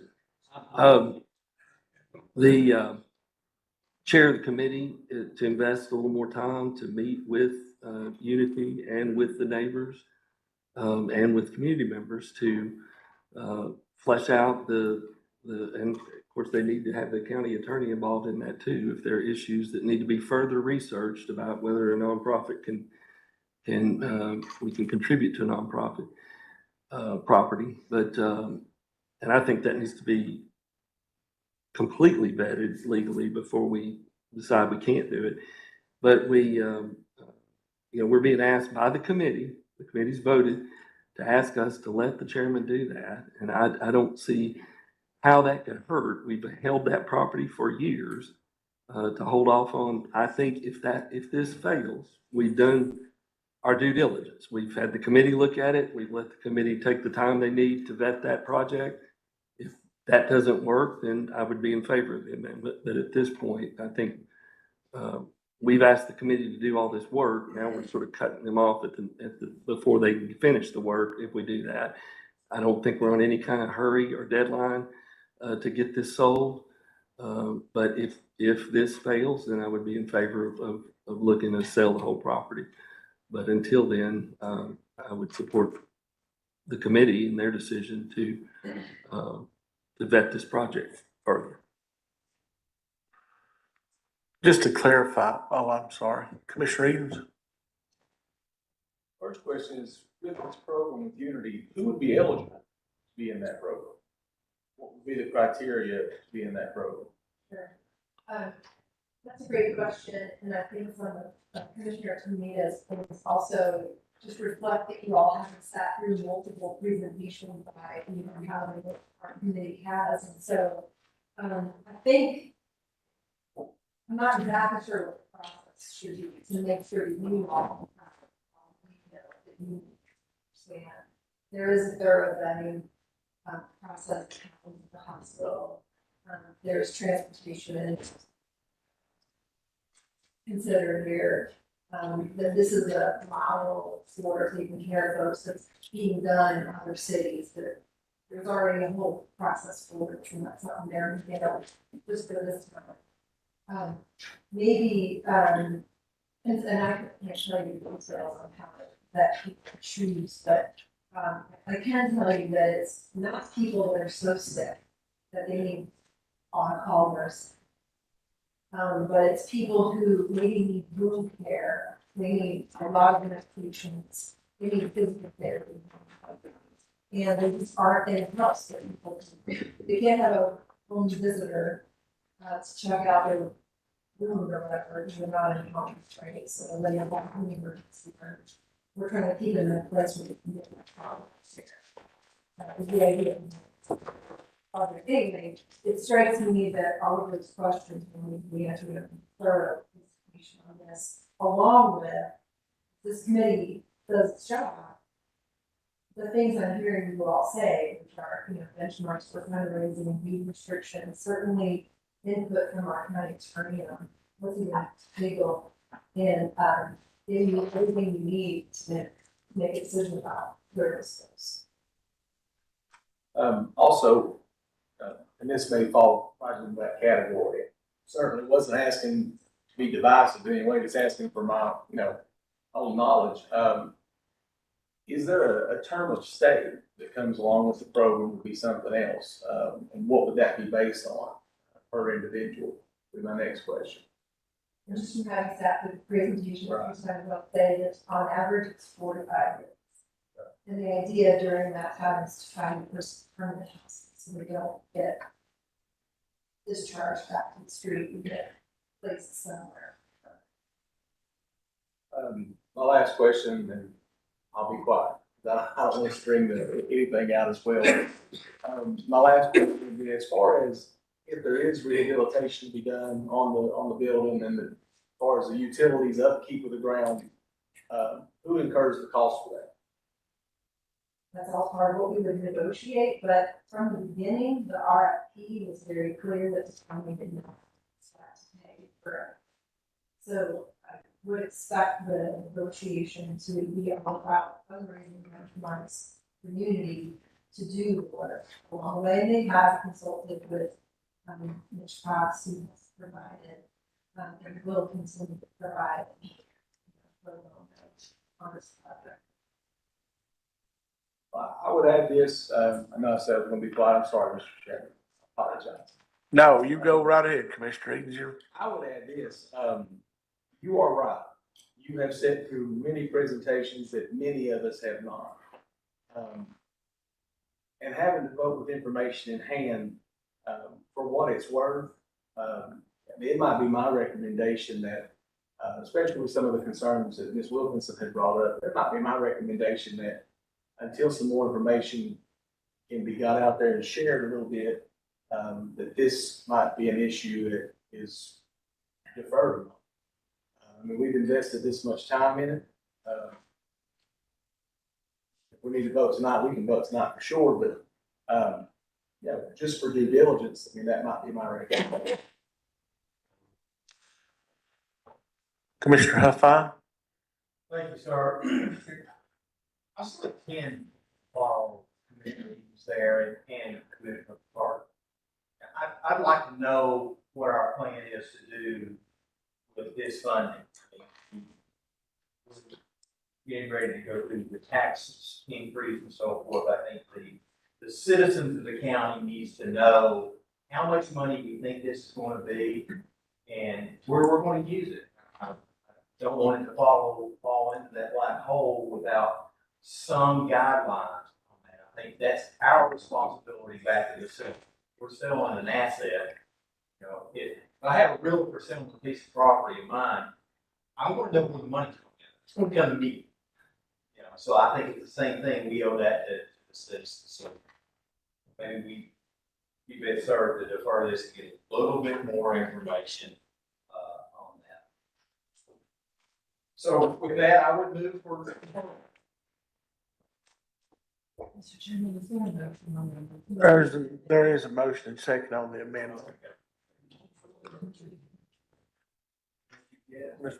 If you defer, call question on it. Well, Mr. Chairman, there's a motion to defer, and I think you can defer even if there's an amendment on the floor. Yeah, I think it would require us to defer the whole thing. That's one of, I was trying to ask the attorney, are we moving to defer the entire resolution? Yes, sir, that would be my motion. Just resolution 21st. But we only have an amendment, so let me clarify the point of order.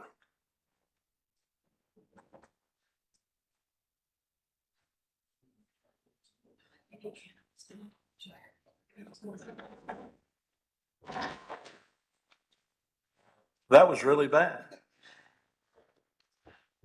Yeah, for a man with a bad knee, it's bad when the wheel goes off, but it's okay.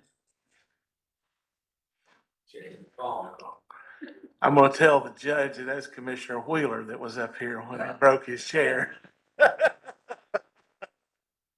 I got your back, Commissioner Wheeler. Yeah. Yeah.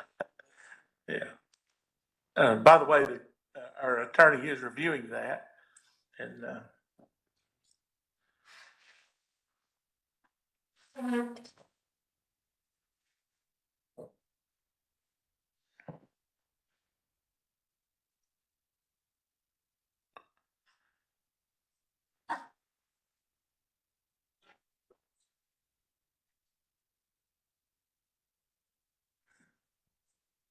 Thank you, Mr. Chairman.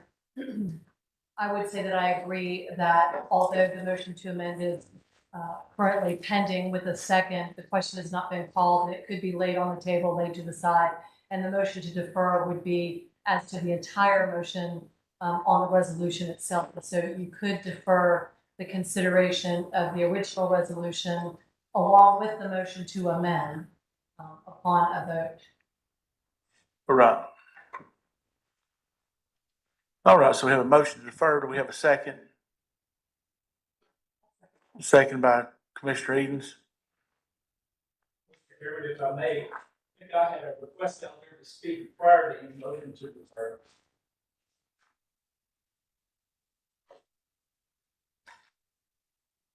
Well, I think you had, you spoke on this topic already, haven't you, Commissioner Malone? I have. I guess I would argue, if I may, the resolution as it stands, as it came out of committee, resolution 240704, has nothing to do with the Union County. It just calls for declaring the 7 acres across the street surplus and that we can move forward with this auction. It doesn't deal with community housing or the very issue that we've all been discussing. I guess that came up from the proposed amendment.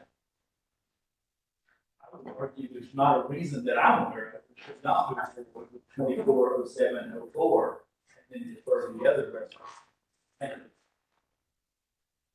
I think our attorney explained that we couldn't defer the amendment. It had to be the whole item.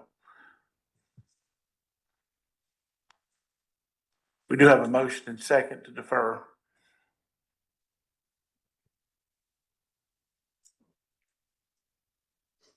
I don't think there's any discussion on deferral. All in favor of deferring, signify by saying aye. Request for Madam Clerk, if you'll switch the voting screen.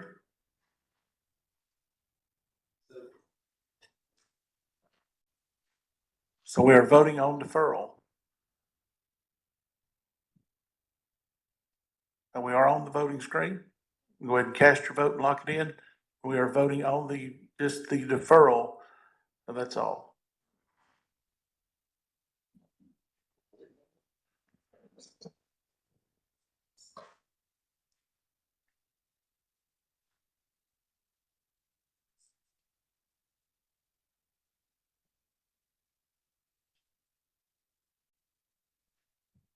That was fast, wasn't it? All right. You'll announce the vote. Motion to defer is 7-7. It's tie. Deferral fails. All right. Question's been called on the amendment. Madam Clerk, if you'll switch to the voting screen.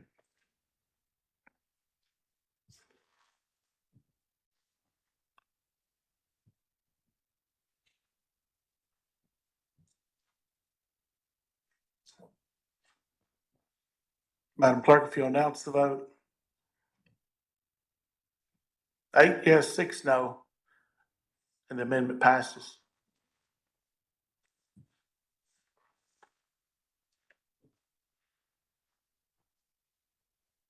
All right, we will go back to the resolution as amended. There's 240703 as amended. No, 240704 as amended. Is there any questions or discussion on the resolution as amended?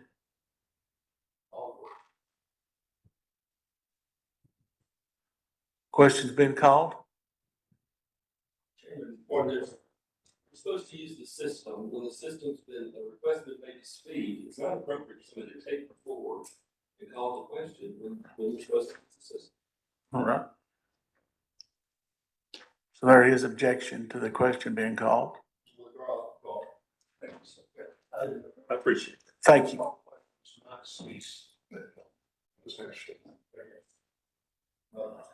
Commissioner Wheeler?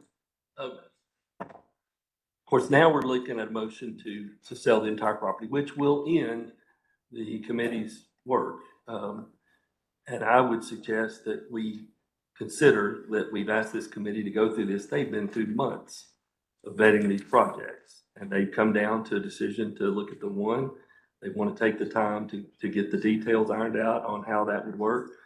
Out of respect for the committee, I would ask that we either defer this motion. It would be deferred then with the whole thing. It could be brought up at any time, at any meeting. We hold the feet to the fire for the committee to move fast and get their work done. But I would suggest that tonight's the first time they're here and that we're going to do that we give them the opportunity to do it. So I would suggest we either vote no or we vote to defer this motion. Do you have a time frame on the deferral, Commissioner Wheeler? If you move to defer, it can be brought up and can be placed on the next agenda, either by the chairman or by by vote of the commission to add it to the agenda. So it's basically you're deferring it for that meeting if someone wants to put it back on the agenda and the chairman does that. Or you can say postpone for a specific period of time to the next meeting if you want. I would make it, I'll be glad to make it, there was a second, I'll be glad to make that motion to defer. And if the commission wants to do it at the next meeting, that's fine too, but I'll make that motion to defer. All right, we have a motion. Do we have a second to defer? Who made the second? Commissioner Fitzgerald. Defer. All right. All in favor of, oh, here we go. I'm sorry. Commissioner Davenport? Yeah, my question is, we just voted to defer. So what's different about this one than the previous one we just voted on? Actually, we just voted to amend. No, before we voted to amend, we voted no to defer. So that's what I'm going back to. So what's different about this defer? We just changed the resolution. Okay. It's a different resolution. Okay. All right. Thank you. Different fact, total different fact than one fact. All right. Thank you. Commissioner Wexler? Maybe I'm a little confused here. The resolution that we're talking about now, is it 240704 or 240703? 04 is amended. Yes. So if it's as amended, that would be selling the whole thing. Okay. Yes. Okay. That's All right.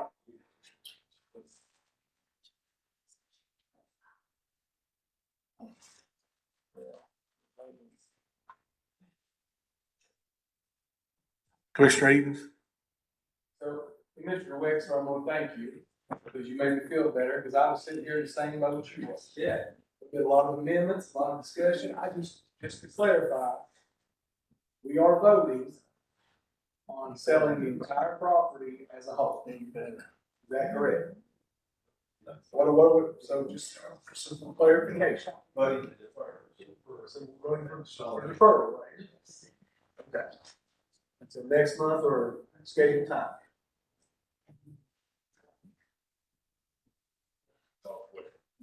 Mr. Chairman. Yes. Ms. Wilkinson? You have the, Based on these additional comments that have been made about confusion, I know there was an an agenda change in the order that they were being considered. And if you're not a member of that committee, you probably don't have as much information. So just from a legal perspective, I would ask you to consider two things. If you, based on what you've said tonight, you've raised certain questions, you've stated some requests for clarification, you've noted some confusion, and amending a motion to sell a parcel, even though there's nothing legally wrong with it or technically, based on the record that you've developed this evening in your deliberations, I would ask you to consider that in the event that you do want to defer this, that you make clear to the county-owned property committee. I've made some notes of what you've said this evening. I think you've identified these issues that you want to be brought back. So I just want to say that listening to what your record is, if you were to sell that property on this issue, I just want to alert you that, you might want to step back and consider full notice so that when it goes in front of you, the full community has also had the opportunity to bring you public comment on the sale of the 40-something acres as a whole. And the second thing that has been brought up tonight, just to be clear on zoning, and I know we have the planning director here. Currently, right now, this property is zoned A1. And the idea that has been proposed is not permitted in Washington County. Sometimes that happens. The Crumley House is the example I give, a brain rehabilitation center. The county opened its zoning upon request from the people seeking that use. That has not been done. It's what's called a text amendment. So I just need to be clear that it's not about whether there's another place in the county. There may or may not be a place in Johnson City. I haven't looked at that with great specificity, but that may be instructive that if you were to bring it back, that I would ask that you would consider that issue, because it is not in front of the planning director to review this type of use. And I don't want to speak for her in that detail. I don't think she has the information individually to make that determination and bring it to you, because that's not her expertise. So those are some significant issues that you have on both sides of that. One is to the notice of considering the sale based on the records you have tonight and the comment, the lack of public comment on the sale of the whole, and then the fact that the proposed use has not been described in that detail to answer the questions you've presented, nor for the planning director to bring you a recommendation with respect to what the text would look like. Thank you for your consideration. Thank you. All right, we're back to our motion to defer. All in favor of deferring this resolution 240704 is amended, signify by saying aye. All opposed? All right. Madam Clerk, call the roll, please. Or switch us to the voting screen.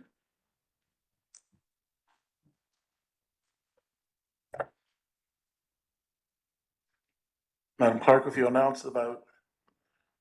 9 yes, 5 no.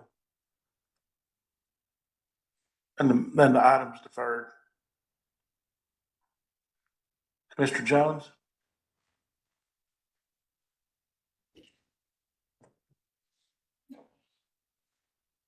Thank you, Chairman. I'll bring in the second item for your consideration, which is resolution number 2473, resolution creating and appointing members to a special committee regarding Unity Housing's proposal for the use of county farm. You could find that resolution on page 124. It's brought to you with a recommendation from County Owned Property Committee. Tonight, I bring it to you in the form of a motion.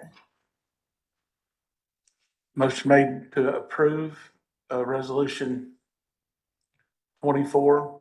Which one were we on? I'm sorry. 03. 240703.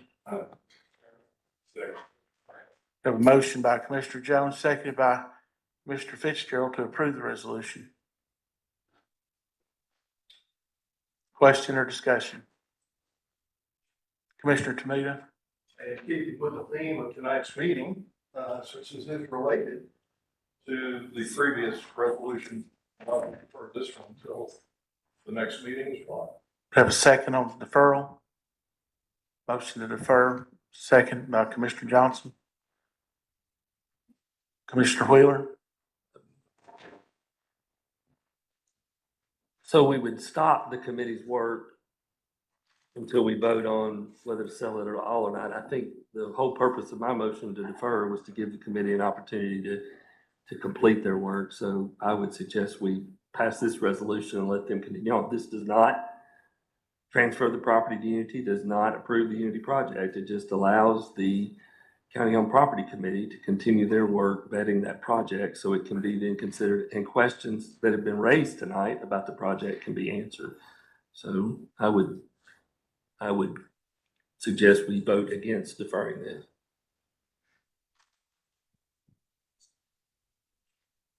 Commissioner Jones? Just reiterate that, and certainly just want you all to know that I've taken notes on some of the concerns that you all have raised about the property and would do due diligence on that. I think you all know that I work pretty hard when I do work on something like this, and I don't have any particular expectations for the outcome here. I just want to take the project we started down the road far enough to know if it's viable. So I appreciate you all giving me a chance to look at that. So I've got one question, and we'll get off. Yes, Commissioner Tucker. Rezoning come into play with all this? With all this work being done and all this time and effort put in, when does the rezoning take place? Because that's gonna be a hurdle to get over. We're talking about this going around, and I don't see it. We had a lot of people speak here tonight in favor of it because they was probably calling and asking, but I've had a lot of calls and emails, people that's against it. And the rezoning, I think, is gonna be a big issue. So I don't know, we're putting all this time and effort into it. So that's just my question. Commissioner Tucker, I don't know when that is. I don't. Commissioner Jones, can you answer any of that as far as that goes? I mean, I guess we'd have to look into Unity Housing. I know like a text amendment, going back to what Ms. Wilkinson said, she might be able to answer that a little quicker than I could. Won't you do that, Ms. Wilkinson, if you don't mind? I'm happy to. Let me see. Here, to the best of my ability, I'm happy to share that. I'm gonna look back at the planning director. The 15th of any month is the deadline for a planning commission agenda. So, for example, the planning commission agenda for August 6th was finalized on July 15th. So the deadline for August has passed. So the first time that it could possibly be placed on agenda would be September. And that would anticipate that no later than the 15th of August, Unity Housing had clearly articulated the text that would be required to define the use of the property in a manner that the Planning Commission could consider it and make a recommendation to the full commission. There have been times where entities have brought forward their text amendment before they actually had the property. I think that has occurred before. And then, so they would be working with the planning office. I think that will not be news to them. And so that would be the soonest that it could have, which would mean that it would be a September full commission meeting that the text amendment would be considered.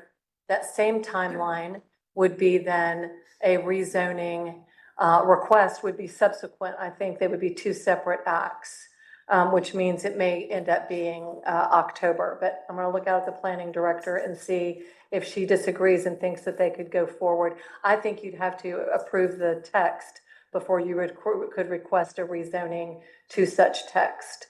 So that would be my first thought that you would consider. So I think you're looking at a cycle that would need to be managed very carefully and share those dates with Unity Housing and county-owned property to develop a timeline so that it was clear and the commission's work could be concluded. All right. Thank you very much. My pleasure. I don't know if Ms. Charles would like to add anything to that answer.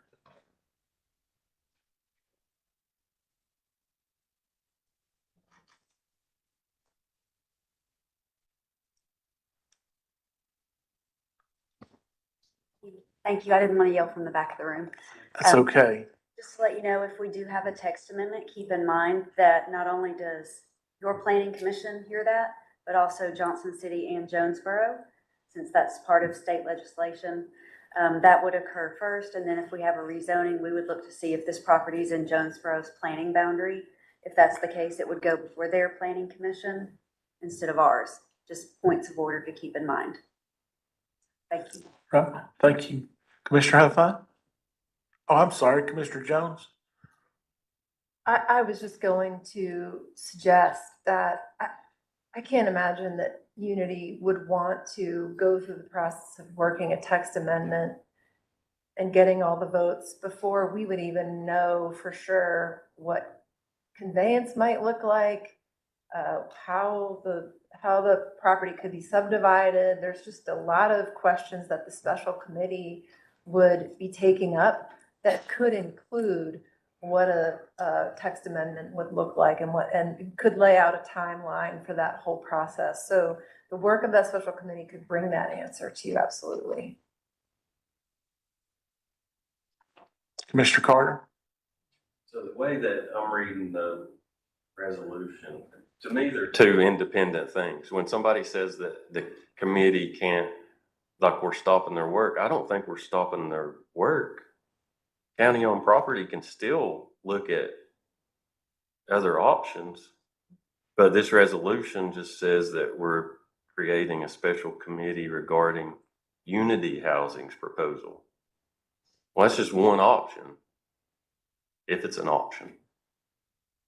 County-owned property can continue looking at zoning. So, I mean, we can go ahead and say, all right, let's form this committee, this special committee, and they do their thing, but county-owned properties got a whole another list of stuff to do, so. I would say, let's get on with it.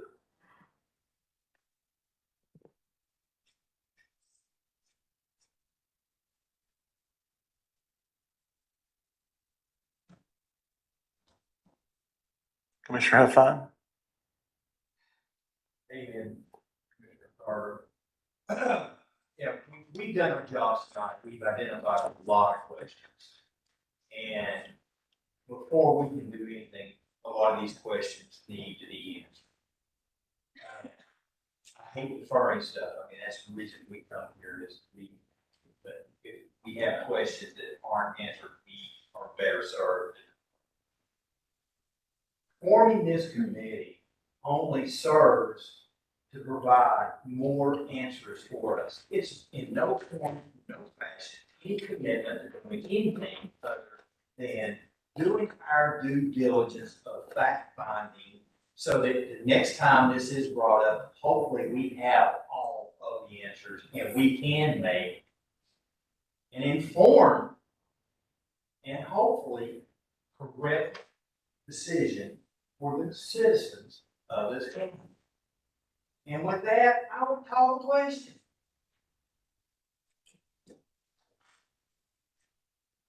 Question has been called.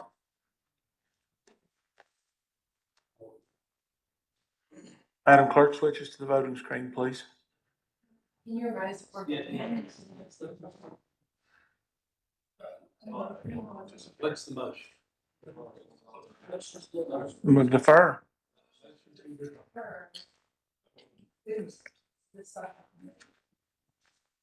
And it's resolution, the resolution 240706.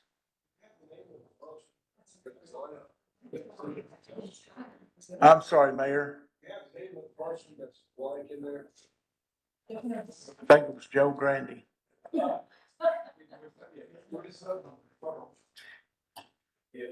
If we want to take action, we'll have to go ahead.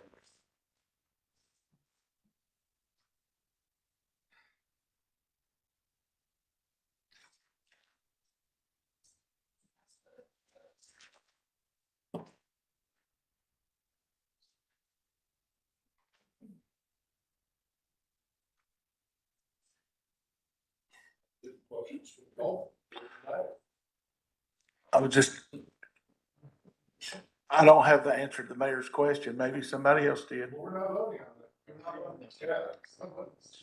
We're voting on the deferral. I've said that several times, but we'll come back to it again. Madam Clerk, if you'll switch us over there to the voting screen, we're going to vote on the deferral. Go ahead and cast your vote and lock it in. Madam Clerk, if you'll announce the vote. 8 yes, 6 no, and the resolution is deferred. Anything else, Commissioner Jones? That is all I have for you. All right. Next item is our notaries, resolution number 240708 is a resolution approving the election of notaries public for appointments. I'm sorry. Commissioner Wheeler? Oh, are you on there? You broke the judge's chair tonight, you know? All right. Resolution 240705 of the Public Works. How we get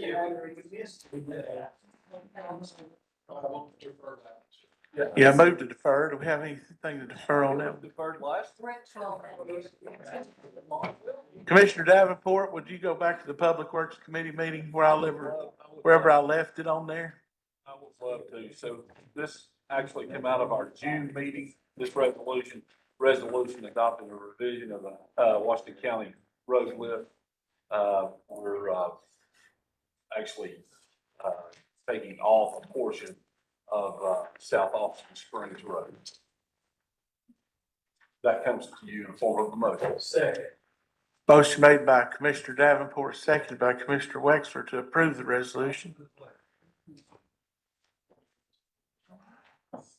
Question's been called. Madam Clerk, if you'll switch us to the voting screen, please. Go ahead and cast your vote and lock it in.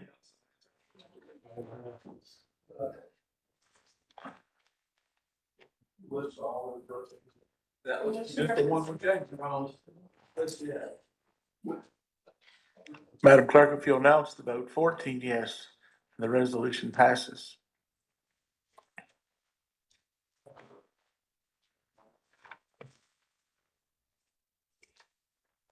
Oh, I was missing a page. That's the problem, you know? All right. Well, you talk about disappointment. Your Washington County Library Board of Trustees report is on page 131. Our Budget Committee report, Commissioner England. Mr. Chairman, in 5 minutes of our June 20th public hearing meeting on page 134. Also, the June 20th meeting. And the minutes for July 10th. 137. We have 2 resolutions before the commission tonight. Resolution number 240706, resolution authorizing certain capital projects funding up to $100,000 fiscal year 24-25 for the elevator modernization in the historic courthouse. On page 143 in your packet, and come to you with the proposed motion from the budget committee, and I would move for its approval. Motion made by Commissioner England, seconded by Commissioner Tucker to approve the resolution. It's all this way. Question's been called. Madam Clerk, if you'll switch us to the voting screen, go ahead and cast your vote and lock it in. Madam Clerk, if you'll announce the vote, 14 yes, and the resolution passes. Commissioner England? Yes, next resolution, page 145, 240707.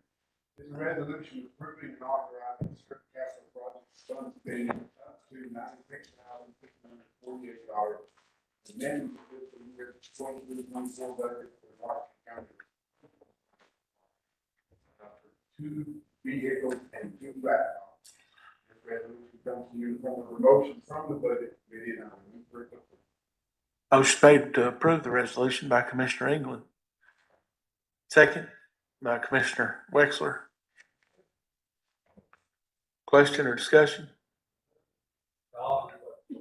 Question's been called. Madam Clerk, if you'll switch us to the voting screen, go ahead and cast your vote and lock it in.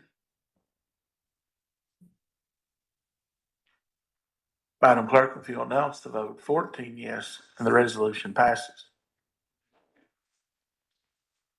All right. Anything else, Commissioner England? My report, Chair. Thank you. Next item is notaries. It's resolution 240708 is a resolution approving the election of notaries public for appointment or reappointment for Washington County, Tennessee. Is it possible to extract what they, Absolutely, yeah. It sure is. We'll need an amendment. Motion made by Commissioner Huffine, seconded by Commissioner Tomita to approve the resolution.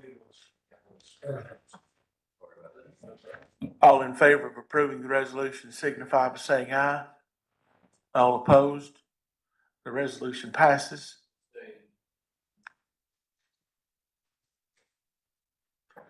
You know, we better go back and vote on that resolution, Madam Clerk. Sorry about that. Okay, let's go to the voting screen and go ahead and cast your vote and lock it in.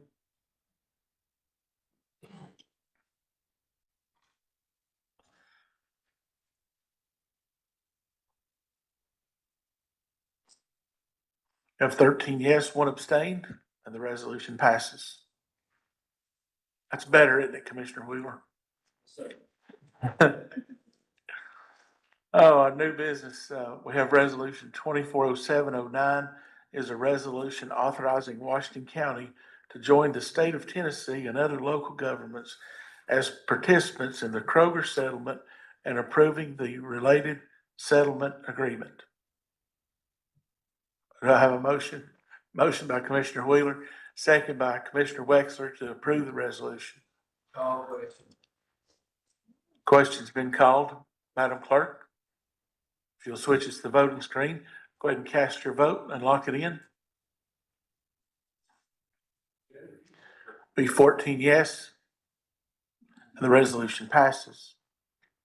Our next item is a resolution that was kind of come in on the back end of our agenda this month and had some bit of a time crunch. Mayor, did you want to say anything about this from the development district? Well, actually, we had an opportunity for, all West $1 million,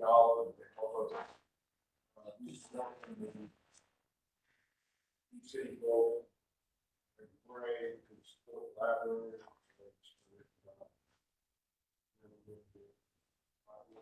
We have funds that are on set aside for working with executive terms of that.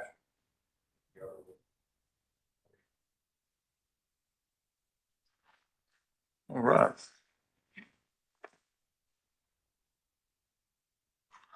And that's resolution 240710. It's a resolution authorizing application for the Connected Community Facilities Grant and authorizing matching funds. Do I need a motion, Commissioner Wexler? Sir. Do you make the motion? Have a second? Commissioner Davenport's the second.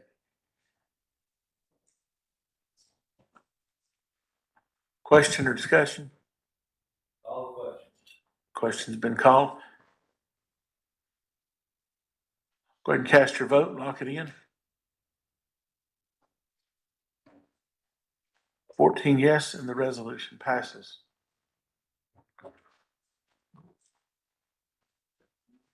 We have the cutoff date and time for next month's commission agenda is August 8th at 12 noon. Commissioner Malone, I think you had an update for us just a minute before we got out of here, didn't you? Yes, if I may, Mr. Chairman, 2 items. So we're on page 116 is a memo from our county attorney regarding a potential or proposed rule change to Rule 4A regarding public comment. It really the only meat to the change deals with committees. But please review that if you have comments. You are welcome to join us at the Rules Committee meeting next week. So I will go ahead and make the Rules Committee members know that we are going to have a meeting next week. Secondly, I was asked to announce and offer a reminder regarding the Reagan Day dinner that is coming up Friday, August the 9th. There's a reception from 5 to 6. There's a dinner at 6:30. The speaker is Byron Donalds, a congressman out of Florida. I think he may have even been hinted as being a VP candidate at one point. But if you have an interest in attending that, I think our county clerk Ms. Cheryl Story may have some extra tickets that she would be willing to sell you, or our county trustees, so you might see one of them. But a reminder about the Reagan Day dinner, Friday, August 9th. Thank you. All right. Anything else we'd like to discuss before we leave each other? All right, we have a motion to adjourn. Motion made by Commissioner Teneda, seconded by Commissioner Jones. To adjourn. All in favor? Please, say aye. Thank the Lord.